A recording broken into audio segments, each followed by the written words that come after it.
Credo in unum Deum, Patrem omnipotente,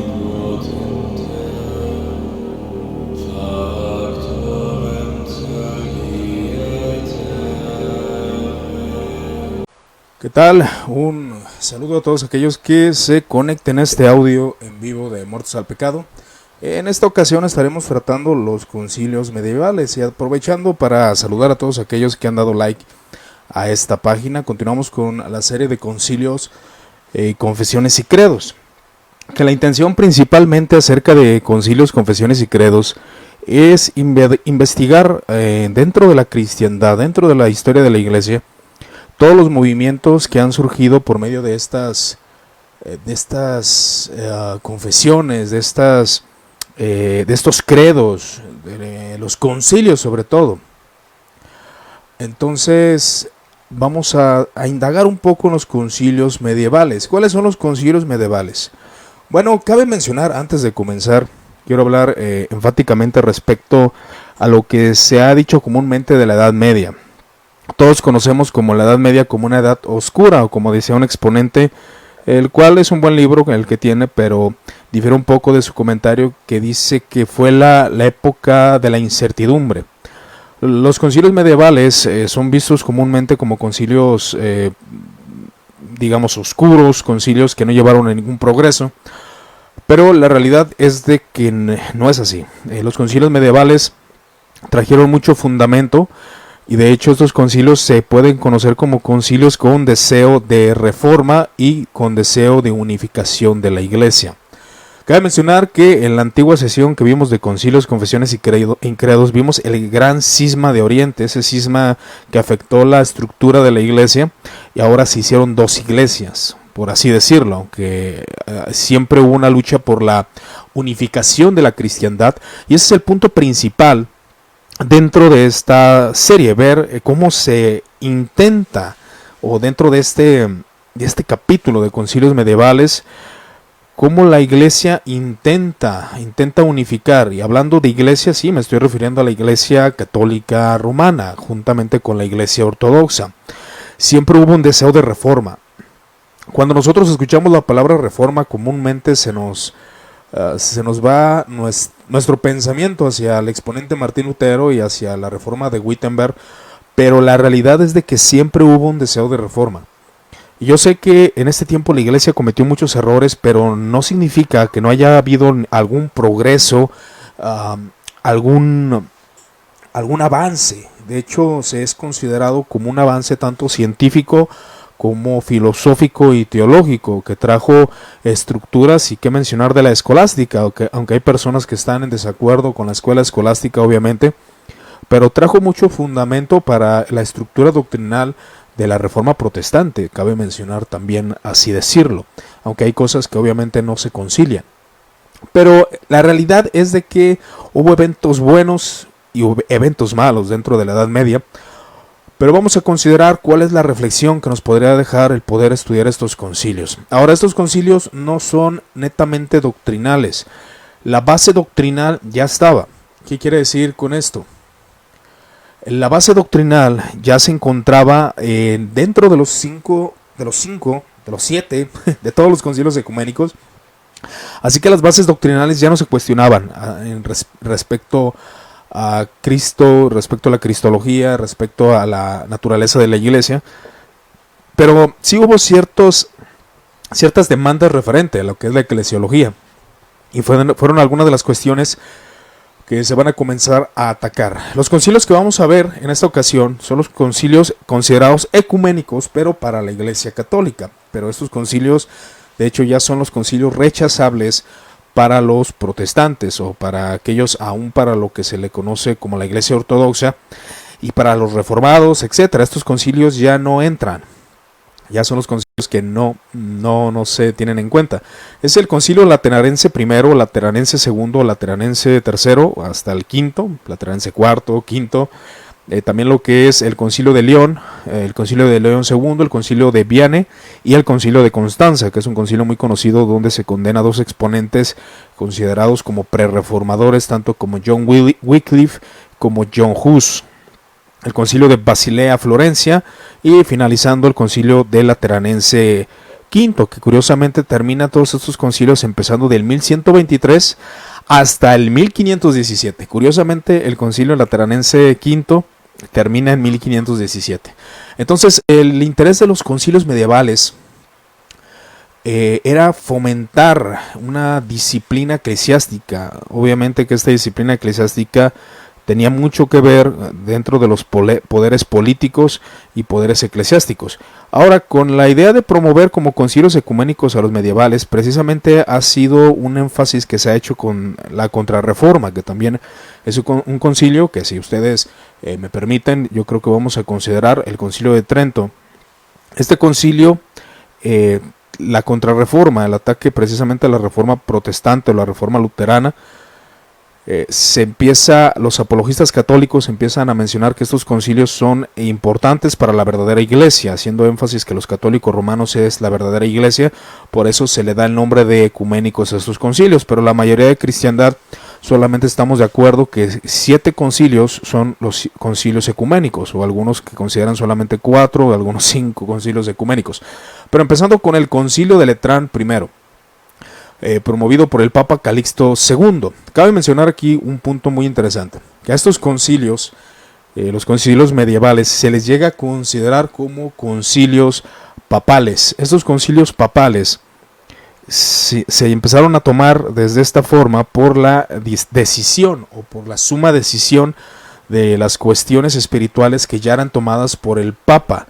Y ahí es donde se empieza a formar un conflicto que después vamos a ver con más calma.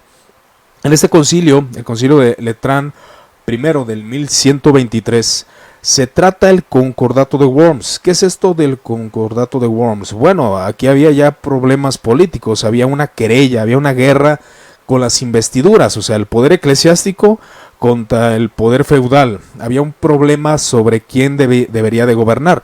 Pero en este concilio se llega a un acuerdo el cual el Papa tenía la investidura religiosa y el soberano laico lo civil, haciendo una división de los poderes. Esto es bastante interesante, ya que muchos afirman que la iglesia gobernaba por encima, pero sí había cierto gobierno por encima, tanto en lo espiritual. El Papa, a fin de cuentas, llegaba a tomar todas las decisiones finales, pero ese poder se fue adquiriendo con el tiempo. Ahora que en esta situación sí llegaban algunos acuerdos, como es en este caso, que el poder eclesiástico le corresponde a la investidura clerical, pero el Estado, lo civil, le correspondía a la investidura feudal, y aquí se hacen dos divisiones. Se le conoce como estatismo civil, se reserva solamente a la investidura feudal, y este estatismo civil corresponde a esos 3 poderes que había, ya sea económicos, legales y jurídicas, que corresponde al clero, la nobleza y al tercer estado. El clero correspondía a cierta jurisdicción, a la nobleza cierta jurisdicción y al tercer estado cierta jurisdicción. Es decir, que había diferentes poderes, es algo que también se debe de considerar. Sí es verdad que la iglesia influenciaba en demasía, pero es algo que debemos de analizar, que el gobierno no solamente le correspondía a la iglesia. Había una unificación, es correcto, eso es verdad, pero cada uno le correspondía el poder. Ahora, que dentro de esto, de las cuestiones problemáticas de la Edad Media, hubo una tregua, que se le conoce la tregua de Dios, la paz y la tregua de Dios, que fue creada por el Papa, impulsado en el siglo XI por Europa y Castilla y Cataluña, como respuesta de la Iglesia. La Iglesia empieza a tener un movimiento interno, el cual se empieza a mostrar solidaria con los campesinos y los abusos de los feudales. Muchas veces nos pintan a la Edad Media, vuelvo a insistir, como ese feudalismo donde los pobres eran acusados, eran acosados, eran pisoteados, pero la realidad es de que la iglesia sí trabajaba en ello. Y aquí se puede ver que la paz y la tregua de Dios era en defensa de los campesinos, en defensa del pobre. Y la iglesia quería una estructura, un cambio de estructura, porque es verdad, empezaban a haber corrupciones dentro de la iglesia precisamente porque el campo ya estaba abierto para cualquiera. y cualquiera con talento, con estudios, pues podía llegar a ciertos niveles de poder, no considerando muchas veces la espiritualidad, y ahí es donde la iglesia intentaba hacer reformas morales, reformas espirituales. Entonces en estos concilios se condena la simonía. Estamos hablando de la Lateranense primero. Muchos consideran que la simonía se condena en la Reforma, pero la realidad es de que desde en este tiempo la iglesia romana, la iglesia católica, o la iglesia, visible y la iglesia invisible que estaba dentro de las puertas de Roma, ahí había esa condena a la simonía. Y también se prohíbe el matrimonio a los sacerdotes, diáconos y monjes. Cabe mencionar que en los antiguos concilios hemos visto cómo el matrimonio sacerdotal por parte de Roma se impedía por la iglesia romana. Pero en este tiempo hubo una relajación y de hecho había sacerdotes con concubinas, había sacerdotes que estaban casados, diáconos y monjes. Eran matrimonios y aquellos que estaban en un matrimonio o en un concubinato debían de confesarse y arrepentirse y volver a sus actividades. ¿Por qué? Porque esto ya se había fomentado como una tradición dentro de la Iglesia Católica y también se empezó a considerar nulas las ordenaciones hechas por distintos papas como el antipapa Gregorio VIII. Entonces se concede el perdón de pecados y toma bajo protección a las familias y posesiones de los cruzados. Aquí cabe mencionar algo bastante interesante referente a las cruzadas. Las cruzadas muchas veces, y de hecho se ha considerado como un acto atroz, las cruzadas siempre se utiliza como un argumento donde las personas intentan mostrar que el cristianismo se equivocó con esto de las cruzadas. Pero algo que quiero mencionar referente a eso, y de hecho, si Dios nos permite, vamos a estar hablando de las cruzadas el día miércoles, acerca de la Inquisición y de las cruzadas, para considerar la intención primaria de estos dos poderes. Ahora, las cruzadas, ¿por qué empezaron dentro de la iglesia medieval? ¿Por qué fueron impulsadas por el papado? ¿Por qué fueron impulsadas por la iglesia? Bueno, cabe mencionar que el poder musulmán ya estaba queriendo gobernar ciertas porciones de tierra de la cristiandad, y también de eso, cuando hubo cierta libertad religiosa después de que algunos gobernantes musulmanes murieron, algunos cristianos iban a Tierra Santa para visitarla, pero muchos eran saqueados, mujeres violadas, asesinatos terribles, y a veces se secuestraba a cristianos solamente por mera diversión por parte de los musulmanes. Ahora, ¿esto qué quiere decir? Que precisamente las cruzadas comenzaron como un brazo de defensa. Esa fue la intención primaria de las cruzadas.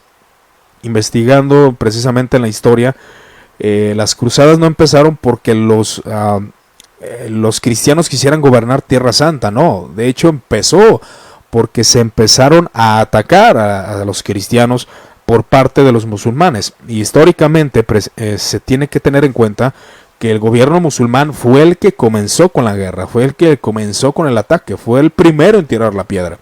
Entonces los cruzados comienzan a defenderse y la iglesia comienza a financiar esto, pero cabe mencionar que el financiamiento de las cruzadas fueron por cristianos devotos con poder económico, con la finalidad de proteger la tierra, con finalidad de proteger a los cristianos.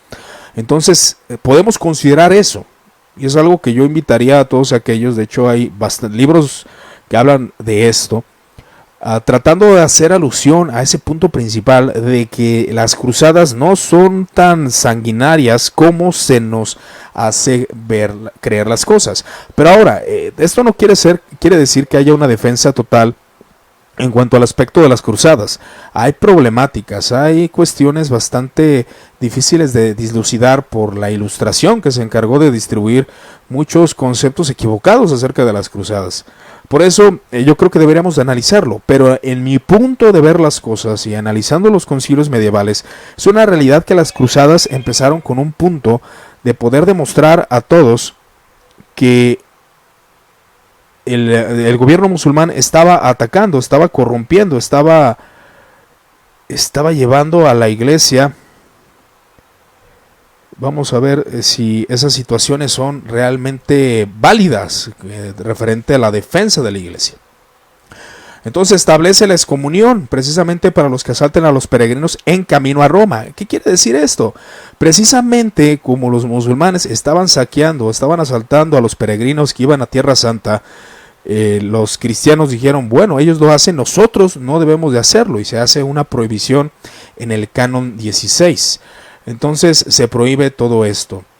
Y continuamos con el segundo concilio de Letrán. En el segundo concilio de Letrán fue convocado por el Papa Inocencio II, con objeto de ratificar la condena al antipapa Anacleto, que es un antipapa que intentó ganarse el apoyo de la población gastando enormes cantidades en presentes y fiestas exuberantes.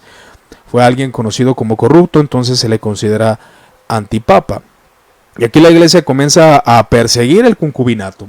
No pagar diezmos llevaba a la excomunión. Pero también aquí cabe mencionar, porque cuando empezamos a escuchar la palabra diezmos, ya muchos consideran que hay una problemática ahí, que hay cuestiones de política, de gobierno, de corrupción. Pero hubo condena de los impuestos excesivos, hubo esa condena de esos impuestos excesivos. Es decir, debía pagarse un diezmo, es correcto, pero también se condenaba a aquellos que se excedían con esto, con la finalidad de regular la iglesia, porque es lo que tenemos bien conocido, y aún dentro de las iglesias evangélicas en nuestros tiempos podemos ver esa corrupción de los diezmos, pero aquí había una condena, había una cláusula, no se debería de cobrar excesivamente impuestos. Entonces entra también la prohibición de los monjes que se adentraran a materias profanas. ¿Qué quiere decir esto de las materias profanas? No significa, o sea, no tiene una connotación negativa, se refiere al derecho y a la medicina, pero no se refiere como una connotación negativa, sino que se entendía que los monjes, los sacerdotes, aquellos que estaban dedicados a la vida eclesiástica, ellos deberían de proseguir a la meta de estar estudiando las cuestiones espirituales. Esto significa que sea un dualismo, no necesariamente, pero sí se tenía a la teología como la madre de todas las ciencias. Entonces estos deberían dedicarse precisamente al estudio de las cuestiones espirituales, es decir, la dedicación a su servicio eclesiástico. Entonces no deberían de rechazar esa oportunidad que se les había dado, y ahora ellos dedicarse al derecho a la medicina pues estaba prohibido. Para ellos esto deberían dedicarse a otras personas. El concilio de Lombers del año 1176 fue convocado por el Papa Inocencio II. Y aquí es donde se condena a un grupo llamado albingense, y tampoco no quiero que se confunda con los valdenses, porque muchos confunden los albingenses con los valdenses, no son los mismos, que ellos serían considerados como herejes en el año 1187. Primeramente se empezó a atacar a los albingenses por medio de la predicación, por medio de la orden dominica, que fueron los principales enemigos de estos albingenses. ¿Y quiénes son los albingenses? ¿Eran ortodoxos? ¿Eran prereformadores? No es así, eran herejes realmente. Entonces, en el año 1209 se les empieza a atacar en forma de cruzada y la Inquisición. Pero ahora, estos aspectos de la Inquisición. La Inquisición también es un tema bastante polémico, sobre todo porque se considera por los enemigos de la fe, y muchas veces he escuchado ese argumento que dicen que la Sagrada Inquisición mató a millones de personas y juicios injustos. Ahora, como todo sistema de justicia, por ahí utilicé esa frase y algunos se molestaron, cabe aclarar un poco referente a qué me refiero con sistema de justicia.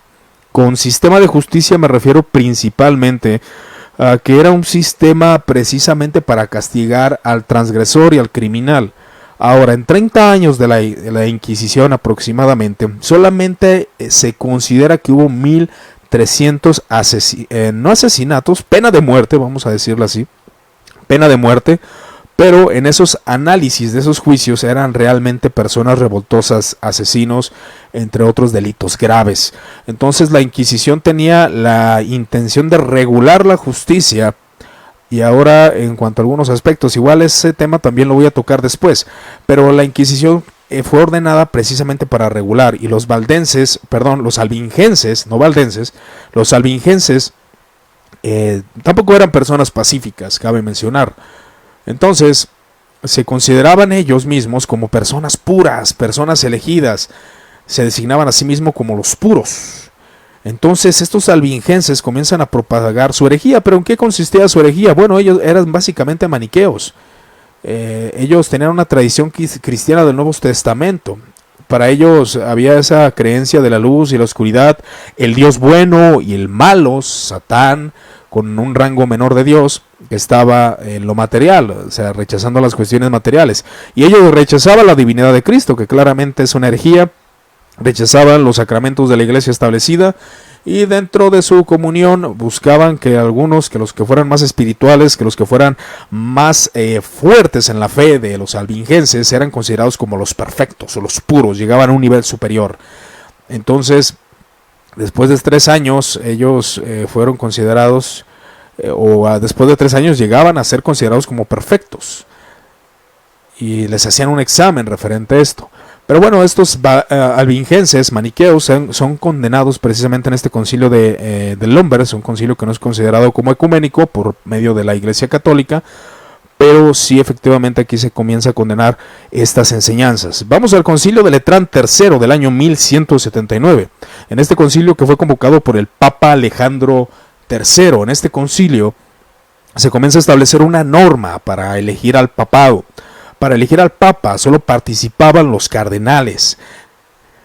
Las ordenaciones de los antipapas, de aquellos antipapas que son condenados precisamente por la Iglesia Católica, aquellos que no llenaron la investidura de Pedro, como ellos dicen, Víctor IV, Pascual III y Calixto III, considerados asimismo, vuelvo a insistir, como antipapas, obviamente que no son ortodoxos o ortoprácticos. Entonces son condenadas todas las ordenaciones con la finalidad de que toda la corrupción que ellos habían implementado de ordenar a aquellas personas no dignas al sacerdocio, entre otros detalles, fueran nulas. A los 30 años se consideraba que alguien podía ser obispo, a los 25 solamente funciones pastorales. Y aquí cabe mencionar que se me hace muy interesante cuando dicen que a los 30 años precisamente un hombre ya entra a la madurez y a la cabalidad. Y creo que tiene algo de razón. Entonces, estos concilios vuelven a insistir, prohíben la simonía, y esto de la simonía era un delito bastante grave dentro del sistema que se estaba infiltrando en el catolicismo romano, que precisamente es con lo que pelean los reformadores del siglo XVI. Entonces, los sacramentos y enterrar difuntos no debería de cobrarse, es algo que la Iglesia empezó a enfatizar de manera suma, no debe de cobrarse ninguno de estos elementos.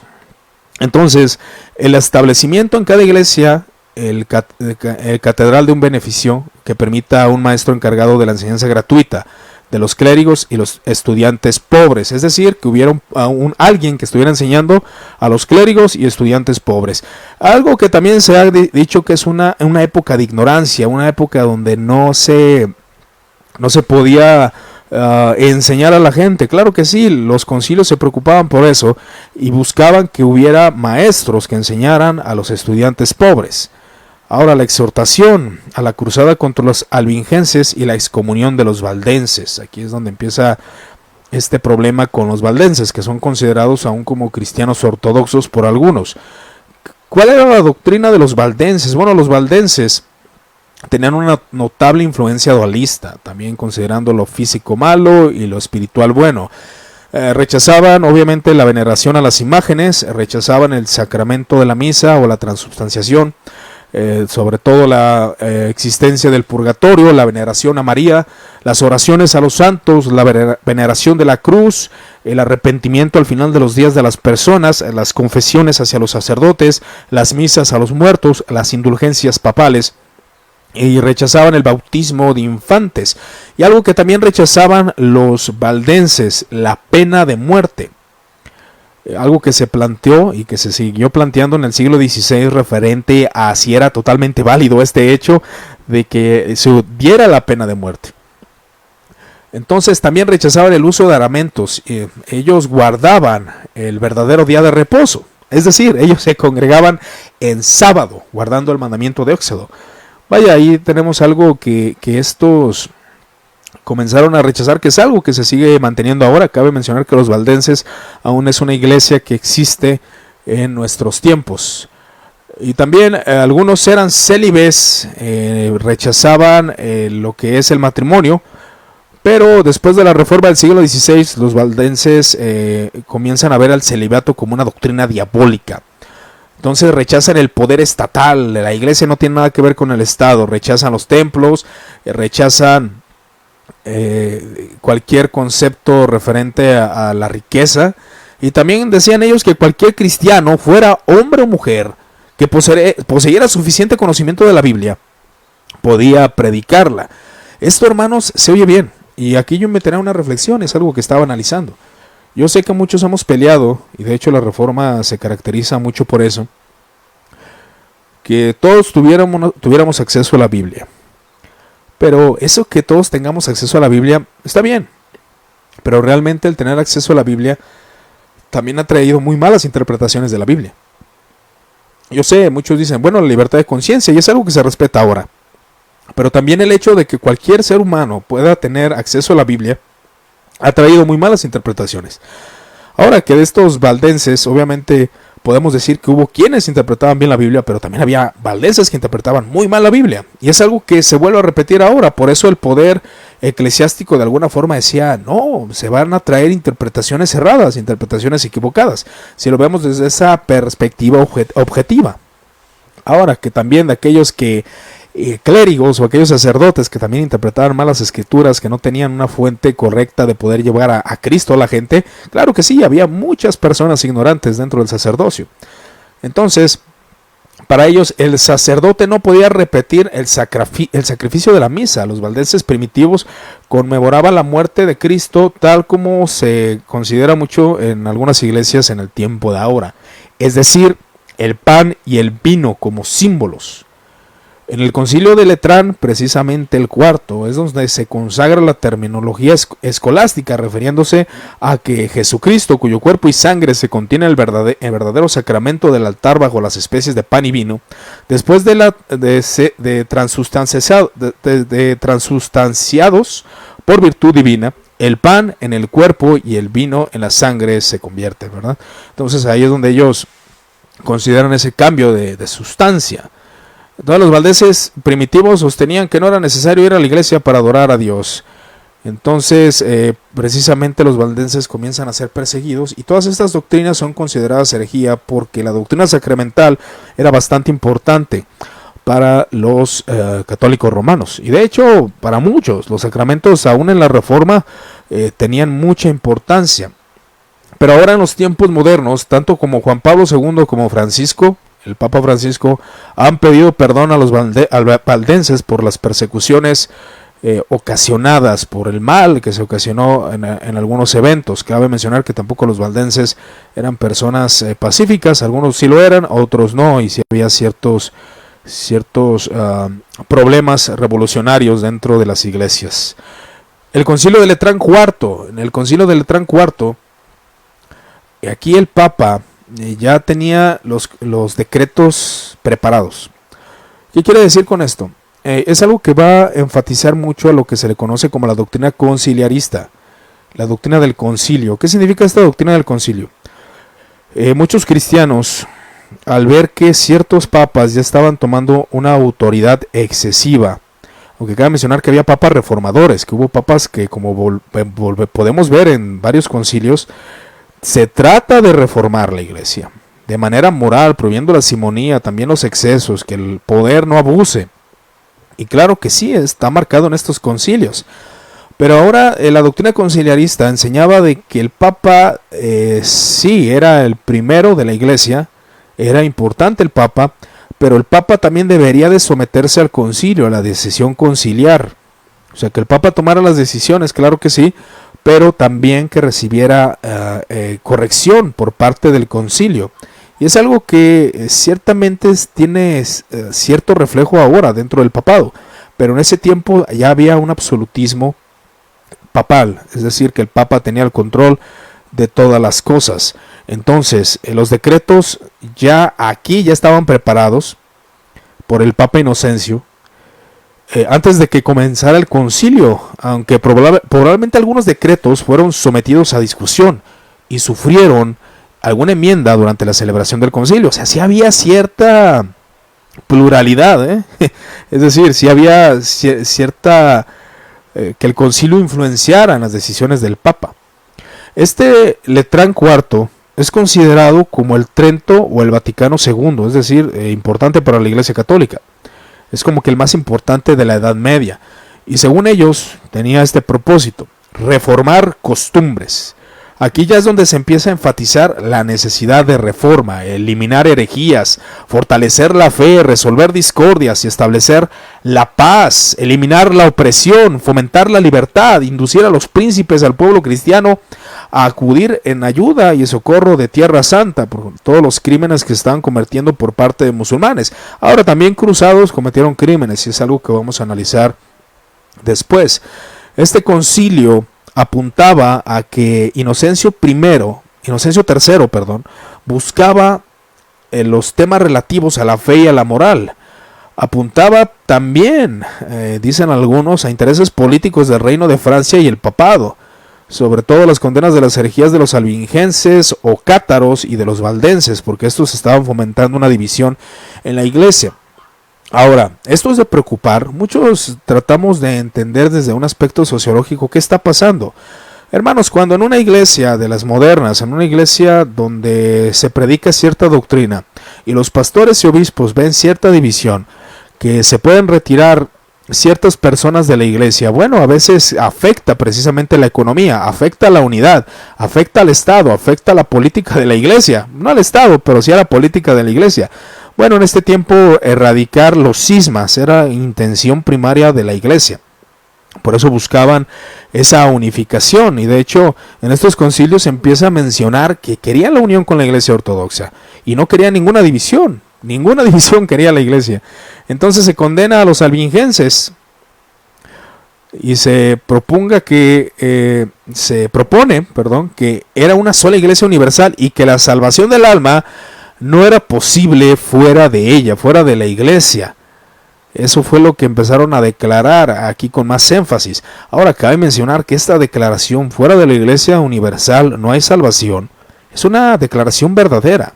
Fuera de la iglesia católica, fuera de la iglesia verdadera, fuera de la iglesia universal no hay salvación. Pero muchos lo entendemos en el sentido primario de que aquellos que son verdaderos creyentes participan de esa iglesia universal.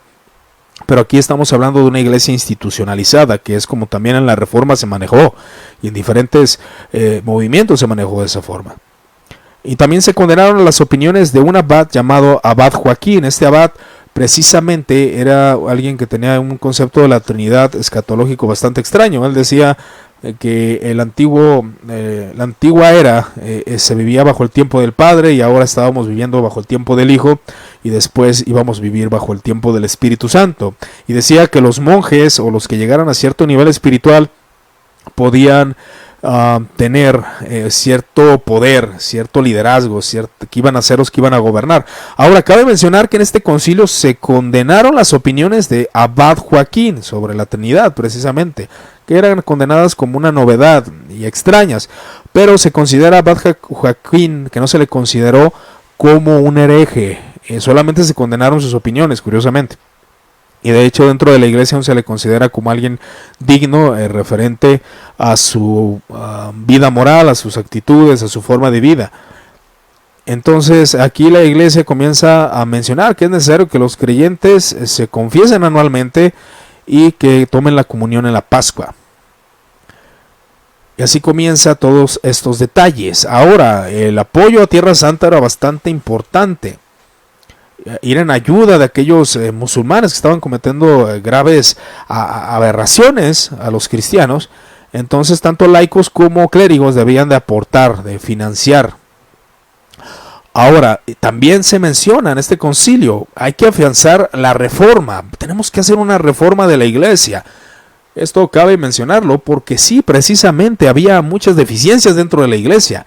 Había corrupciones que deberían de analizarse. Los antipapas excomulgados eran personas avariciosas y muchos de ellos pues cometieron errores, aunque también cometieron aciertos, cabe mencionar.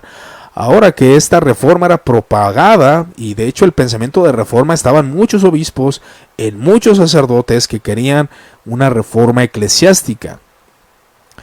El concilio realmente anhelaba, este concilio de Inocencio III, anhelaba que fuera considerado como un concilio ecuménico.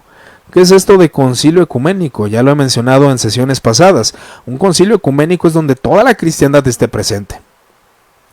Así que invitó a parte de la iglesia ortodoxa que estuvieran presentes, pero realmente solamente fueron embajadores de príncipes de las ciudades, órdenes religiosas, pero no se consiguió que la presencia de representantes de la iglesia griega, no hubo quien representara a la iglesia griega.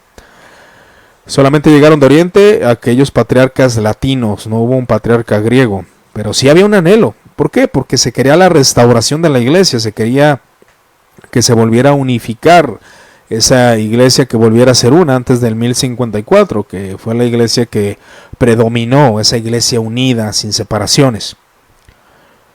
Entonces aquí comienzan a haber ciertas declaraciones acerca de la obligación anual de la confesión y la comunión. Se rechazaba el matrimonio entre hermanos, que también era algo bastante común dentro de este tiempo, ¿no? Entonces que iba a haber beneficios espirituales a aquellos que apoyaran a lo que es las cruzadas. Había un fuerte énfasis en el apoyo hacia las cruzadas, porque eran guerras que realmente salían caras. Al principio fueron financiadas por príncipes, por reyes, pero la iglesia después, por el apoyo de estos a los cristianos, pues empezaron a ver ese apoyo monetario y el pedir dinero, pero para apoyar, para financiar, una donación. Ahora que hubo abusos, precisamente es donde entran los abusos de las indulgencias y los abusos de otras cosas que muchos reformadores, aún dentro del catolicismo, rechazaban. Entonces, en las actas del concilio cuarto de Letrán, que es el que estamos considerando, se empieza a entrar con la coma juánica. Esta coma juánica constituye sin duda alguna glosa marginal, una agregación que algún escriba poco escrupuloso intercaló en el texto, al pensar que era bueno la oportunidad para fundamentar el dogma trinitario. Dichas frases faltan en todos los manuscritos griegos de la antigüedad y aún en las primeras versiones latinas, pero fue introducido en la Vulgata y pasó al textus receptus, o el texto recibido. La interpolación rompe totalmente el hilo de la argumentación de Juan. ¿A qué nos referimos con esta coma juánica? Precisamente que dice que el verbo, el Espíritu y el Padre son uno, que es un texto que precisamente se fue agregado, pero que realmente no daña la ortodoxia cristiana. Sin embargo, un pequeño sector defiende el uso tradicional, porque desde su punto de vista la coma juánica sirve como apoyo para el dogma de la Santísima Trinidad, y aquí en este concilio se toca que esa coma juánica fue añadida, pero se deja porque la misma carta nos da a entender el tema de la Santísima Trinidad. Ahora, la fe católica, en el primer decreto se empieza a considerar este punto principal en contra del catarismo, sobre esta herejía dualista, y se comienza a mencionar la ortodoxia cristiana de este tiempo. El credo niceno-constantinopolitano del año 381 empieza de la siguiente forma: hay una iglesia universal de los fieles, fuera de la cual nadie se salva en absoluto. Y cabe mencionar que es una verdad esto, pero con la institución católica, y también quisiera que nos metiéramos a ese contexto doctrinal, donde realmente nos podemos dar cuenta de que había una iglesia realmente. Si nacieran iglesias, de una iglesia que se pregona, una iglesia unificada, que de algún aspecto lo era, obviamente cuando había una separación, pues ya no se le consideraba parte de esa iglesia universal, de esa iglesia establecida. Entonces son palabras fuertes, y de hecho crean problemas en el Vaticano II, que si Dios nos permite también lo vamos a considerar para ver los aspectos doctrinales dentro del Vaticano II. Aunque después de los concilios medievales vamos a ver las 95 tesis de Martín Lutero. Ahora, el problema del Vaticano II es de que el Vaticano II comienza a entender que los hermanos, dentro de algún movimiento cismático, como ellos le mencionaban, empiezan a ser llamados hermanos separados, y ahí es donde el Concilio Vaticano II comienza a tener problemas con esto de la iglesia. Solamente dentro de la iglesia católica hay salvación, pero ellos comienzan ahí a hacer un movimiento doctrinal precisamente para cambiar esos conceptos teológicos. Entonces se condena el error del abad Joaquín, que es un error doctrinal sobre la naturaleza de la Trinidad, que ya lo hemos mencionado. Los herejes, cualquiera que sea excomulgado, cualquiera que vaya en contra de la santa fe católica ortodoxa, son condenados, llámense como se llaman. También condenan la arrogancia de los griegos con respecto a los latinos, precisamente por no asistir. Aunque es bastante curioso porque dentro de una cruzada hubo un efecto ahí que los cruzados, algunos cruzados, un cierto movimiento cruzado, que no fueron todos de esa forma, llegaron a Occidente saqueando Constantinopla en el año 1204. Entonces, precisamente donde está la iglesia ortodoxa, ahí es donde se empieza a ver esta pelea, ¿no? Mostrar que los latinos pues fueron bastante agresivos con los griegos, pero este decreto decía que los griegos eran arrogantes respecto a la iglesia católica. Entonces empieza a ver las penas contra la incontinencia del clero, aquellos que eran lascivos o aquellos que estaban en concubinato con alguna mujer. Entonces había ritos diferentes dentro de la misma fe y son ritos que se pueden considerar dentro de la iglesia católica y dentro de la iglesia ortodoxa. Ataque contra la simonía, entre otros detalles que aquí podemos ver. Entonces la escasez de decretos doctrinales, cabe mencionar que no significa en absoluto que la gente de la Edad Media no estuviera interesada en la teología.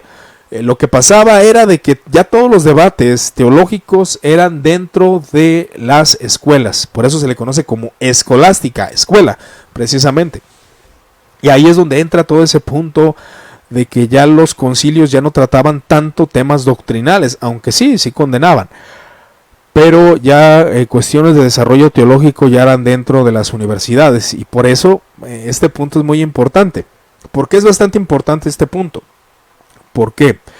Porque esto fue lo que le dio la oportunidad tanto a John Hus como a John Wycliffe como a Martín Lutero y otros expositores a empezar a desarrollar teología y a empezar a crear debates y empezar a proponer tesis. Precisamente por eso, porque había ese debate dentro de las universidades.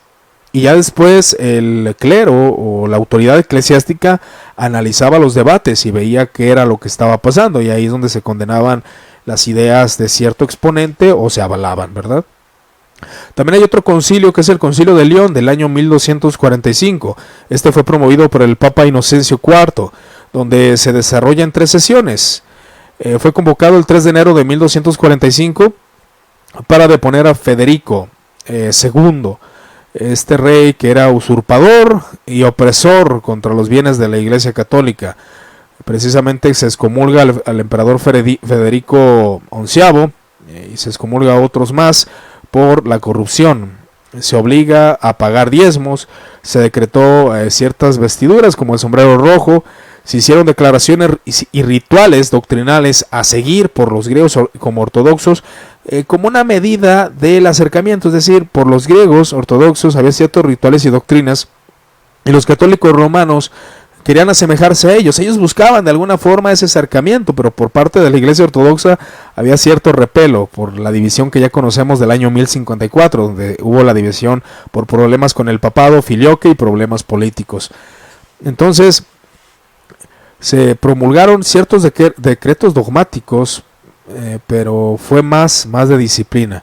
El Concilio de León II del año 1274 buscaba la unión con la Iglesia Ortodoxa y el sistema de elección papal, o sea, se quería sistematizar y se quería ordenar el problema de cómo elegir al Papa, que siempre había ciertos detalles ahí que algunos fueron de corrupción, algunos sí fueron legales, pero había cierta problemática. Y ahí en este concilio participaron varios exponentes de los cuales hemos estado publicando en la página, tanto como San Buenaventura y Santo Tomás de Aquino, pero falleció durante las sesiones, ya no participó más. En cambio, Santo Tomás de Aquino falleció cuando se dirigía al concilio.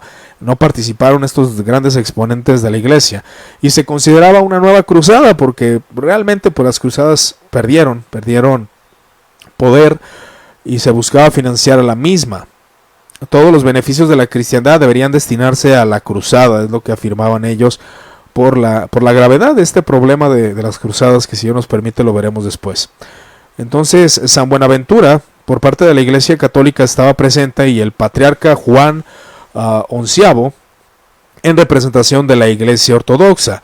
Y aquí cabe mencionar que lograron un acuerdo sobre las diferencias que separaban ambas iglesias, el primado romano, el filioque, los sacramentos, etc. Entonces ahí se hizo un acercamiento para que hubiera esa introducción hubo un acuerdo. Se acepta el primado del Papa, se acepta el filioque y se acepta los sacramentos por parte del patriarca Juan XI. Pero no hubo aceptación por el pueblo griego, hubo también un rechazo y no se aceptó este punto. Entonces, en cuanto a la elección papal, se comienza a desarrollar lo que se conoce el cónclave.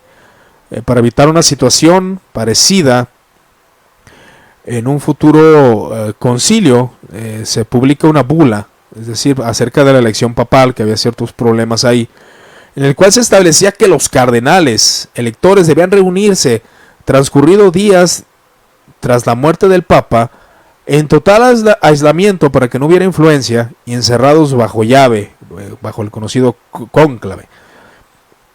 Y se comienza a apoyar tanto a los franciscanos, agustinos y carmelitas. Y también se comienza a hacer un énfasis totalmente marcado respecto a la reforma de la iglesia. La iglesia necesita ser reformada. Se denuncia la vida inmoral de muchos prelados, de obispos, de abades por su indignidad. Y era necesario que hubiera una reforma dentro de la iglesia. Y ahí es donde el Sacro Imperio Romano veía esa reforma. Necesitamos una reforma. Después continúa el Concilio de Viane. El Concilio de Viane, del año 1311 al 1312, es considerado como un concilio ecuménico por la Iglesia Católica. Pero aquí es donde el Papa alcanza el más alto poder autoritario.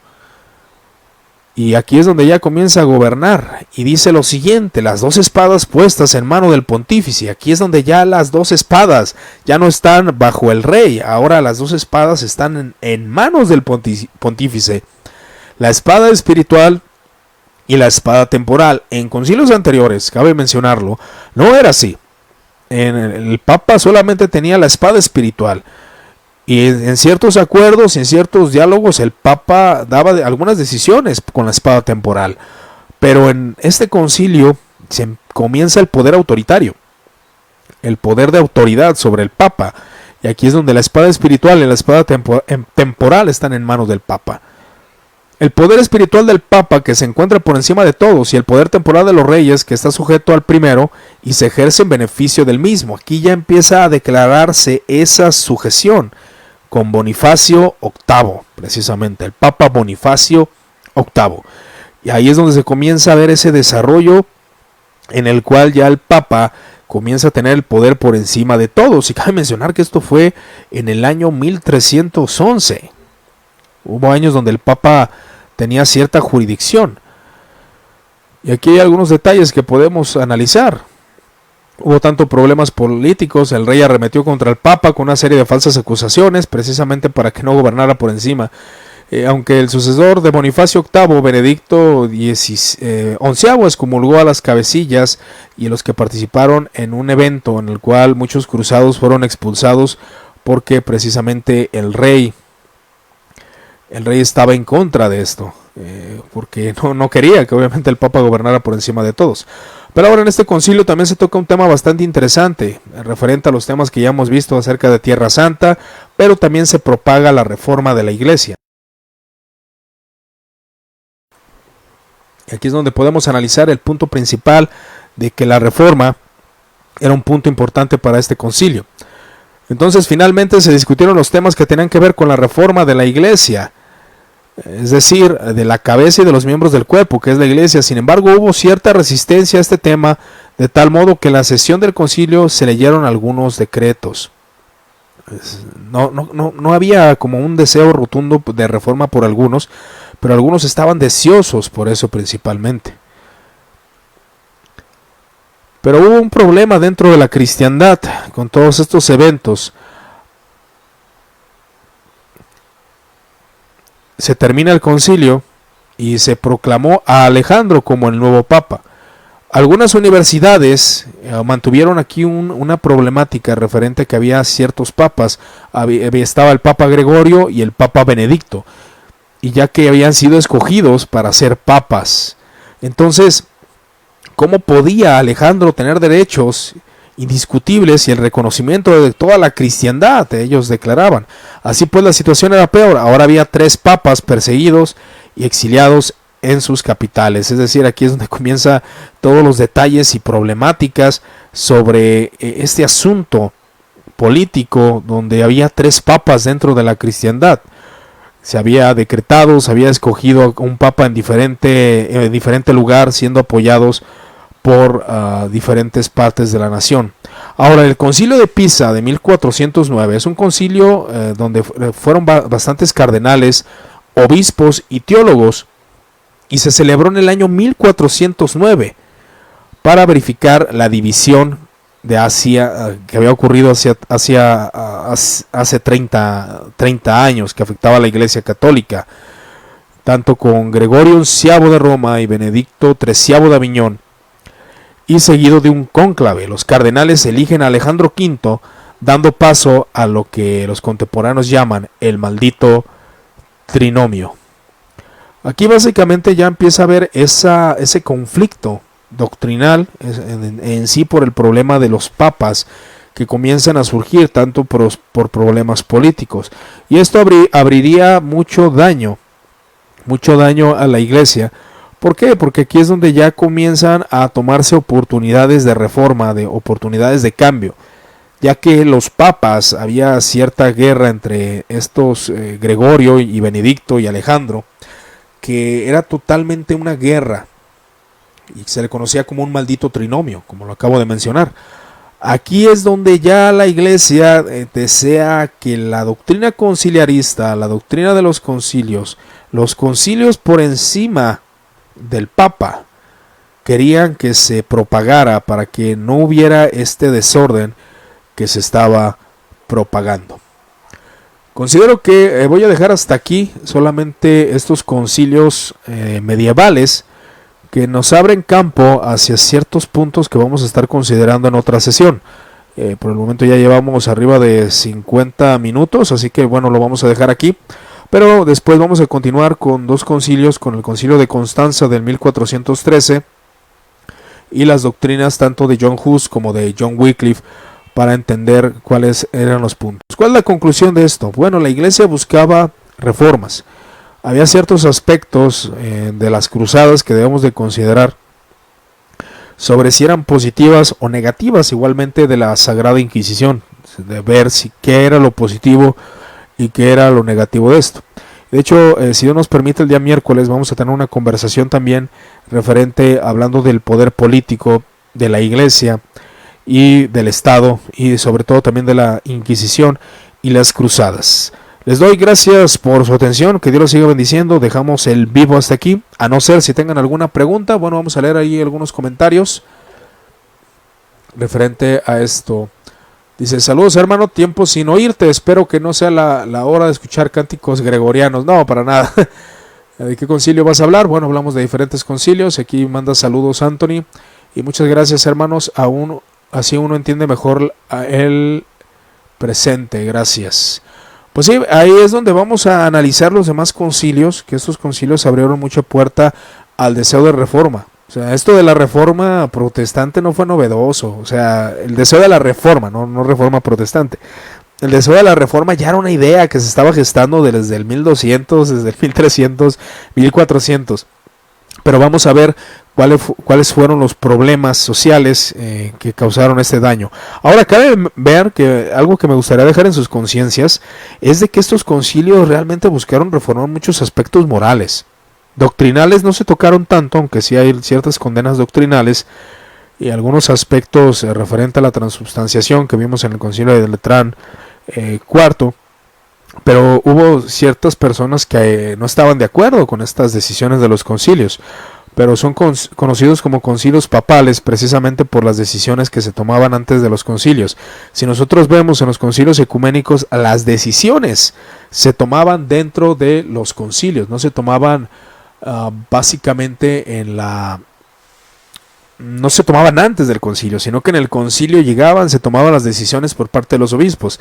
En esta parte sí había cierta influencia por parte de los obispos, pero la realidad es de que el papado, a fin de cuentas, era el que autorizaba los decretos. Pero también hay que ver las diferencias aún dentro del papado, porque había quienes eran influenciados por el concilio y quienes no. Pues bueno, yo les doy gracias por su atención. Que Dios los siga bendiciendo y continuaremos con la segunda parte de concilios medievales en otra sesión. Gracias.